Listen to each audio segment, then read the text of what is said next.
ಸಿರುಗುಪ್ಪ ನಗರದ ಚಾಗಿ ನರಸಮ್ಮ ನರಸಯ್ಯ ಆಂಗ್ಲ ಮಾಧ್ಯಮ ಶಾಲಾ ಆವರಣದಲ್ಲಿ ಆಡಳಿತ ಮಂಡಳಿಯಿಂದ ಅಂತಾರಾಷ್ಟ್ರೀಯ ಯೋಗ ದಿನಾಚರಣೆ ಕಾರ್ಯಕ್ರಮವನ್ನು ಮುಖ್ಯೋಪಾಧ್ಯಾಯಿನಿ ವೆಂಕಟಲಕ್ಷ್ಮಿ ಅವರು ಉದ್ಘಾಟಿಸಿ ನಂತರ ಮಾತನಾಡಿದ್ದು, ಯೋಗಾಭ್ಯಾಸದಿಂದ ದೇಹದ ಸದೃಢತೆಯನ್ನು ಕಾಪಾಡಿಕೊಳ್ಳಬಹುದಾಗಿದೆ. ಯೋಗವು ಎಲ್ಲ ಜಾತಿ ಧರ್ಮಗಳನ್ನು ಮೀರಿದ್ದಾಗಿದ್ದು, ಯಾವುದೇ ಖರ್ಚು ವೆಚ್ಚವಿಲ್ಲದೆ ಮುಂದಿನ ವೃದ್ಧಾಪ್ಯ ಕಾಲ ಹಿತ ಹಾಗೂ ಸುಖವಾಗಿರಲು ಪ್ರತಿನಿತ್ಯಲೂ ಯೋಗ ಮತ್ತು ಧ್ಯಾನವನ್ನು ಮಾಡಬೇಕೆಂದರು. ಶಿಕ್ಷಕರಾದ ಎಂ ಆಂಜನೇಯ ಮಾತನಾಡಿದ್ದು, ನಮ್ಮ ದೇಶದಲ್ಲಿ ಯೋಗಕ್ಕೆ ಹಲವಾರು ವರ್ಷಗಳ ಇತಿಹಾಸವಿದೆ.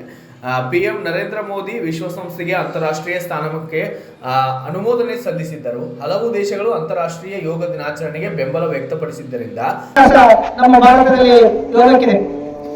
ಅಂತ ಸಂದರ್ಭದಲ್ಲಿ ನಮ್ಮ ಪ್ರಧಾನಿಗಳಾದಂಥ ನರೇಂದ್ರ ಮೋದಿ ಅವರು 2015 ಜೂನ್ 21ರಿಂದ ಈ ಯೋಗ ಕಾರ್ಯಕ್ರಮವನ್ನು ಹಮ್ಮಿಕೊಳ್ಳುತ್ತಿದ್ದೇವೆ. ಇಂದಿಗೂ 10 ವರ್ಷ ಇದೆ. ವಿಶ್ವಸಂಸ್ಥೆಯಲ್ಲಿ 2014 ಸೆಪ್ಟೆಂಬರ್ ತಿಂಗಳಲ್ಲಿ ಅನುಮೋದನೆಯನ್ನು ಮಾಡಲಾಯಿತು. ಸುಮಾರು 193 ದೇಶಗಳು ಭಾಗವಹಿಸಿದ್ದು, ಅದರಲ್ಲಿ 177 ದೇಶಗಳು ಪ್ರಸ್ತಾವನೆಯನ್ನು ಸಲ್ಲಿಸಿದಾಗ ಅನುಮೋದನೆಗೊಳಿಸಿ ಅಂತಾರಾಷ್ಟ್ರೀಯ ಯೋಗ ದಿನವನ್ನು ಆಚರಣೆ ಮಾಡಲಿಕ್ಕೆ ನಮಗೆ ಅನುಮತಿಯನ್ನು ನೀಡಲಾಗಿದೆ. ಅಂದಿನಿಂದ ಇಂದಿನವರೆಗೂ ಸುಮಾರು 10 ವರ್ಷಗಳವರೆಗೂ ನಾವು ಯೋಗ ದಿನಾಚರಣೆಯನ್ನು ಆಚರಣೆ ಮಾಡ್ತೇವೆ. ಯೋಗ ಮಾನಸಿಕವಾಗಿ ದೈಹಿಕವಾಗಿ ಸದೃಢಗೊಳಿಸಲು ಯೋಗವಾಗಿದೆ. ಯೋಗ ಅಂತಕ್ಕಂಥದ್ದು ಒತ್ತಡವನ್ನು ಕಡಿಮೆ ಮಾಡಲಿಕ್ಕೆ, ನಮ್ಮ ಒತ್ತಡವಾಗಲಿಕ್ಕೆ ಅನೇಕ ರೋಗಗಳು ವಾಸಿಯಾಗಲಿಕ್ಕೆ ಯೋಗ ಅವಶ್ಯಕವಾಗಿದೆ. ನಾವು ಡಾಕ್ಟರ್ ಹೋದರೂ ಸಹ ಅನೇಕ ಯೋಗಾಸನಗಳನ್ನು ಮಾಡಲಿಕ್ಕೆ ನಮಗೆ.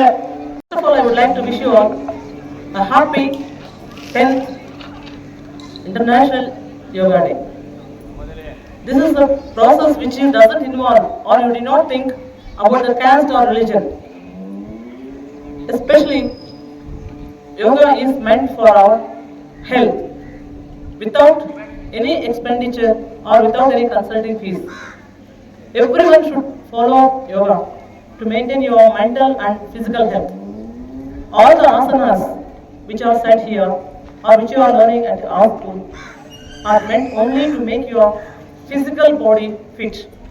And the meditation what you take up every day in your class, and on Saturdays as a mass meditation, and today we'll take the mass meditation. This all keeps your mind peaceful and away from stress. Stress maintenance can be done maximum by the help of your meditation only. During the meditation, what you chant, whether it is the Omkara or the deep breaths what you take, these are only the relaxation techniques, or these are the techniques to make you take up more and more oxygen into your body. When more and more oxygen enters your body, automatically the toxins from your body will be eliminated.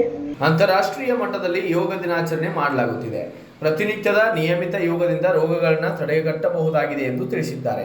ಇದೇ ವೇಳೆ ದೈಹಿಕ ಶಿಕ್ಷಕ Kiran, Jagadish M, Vamadeva ಸೇರಿದಂತೆ ಇತರರು ಕೂಡ ಭಾಗಿಯಾಗಿದ್ದರು. Bureau report, Srinivasa Nayak, Bharat ವೈಭವ news, Siruguppa. Thanks for watching. Read, discuss and debate with editor Dr. Yan Prashant Rao. Wanted reporters in print, digital and visual media for Bharat Vaibhav Daily Newspaper, BV News Channel and BV Fast Web News from all the talukas of Karnataka. If interested, send your resume to 9010229369.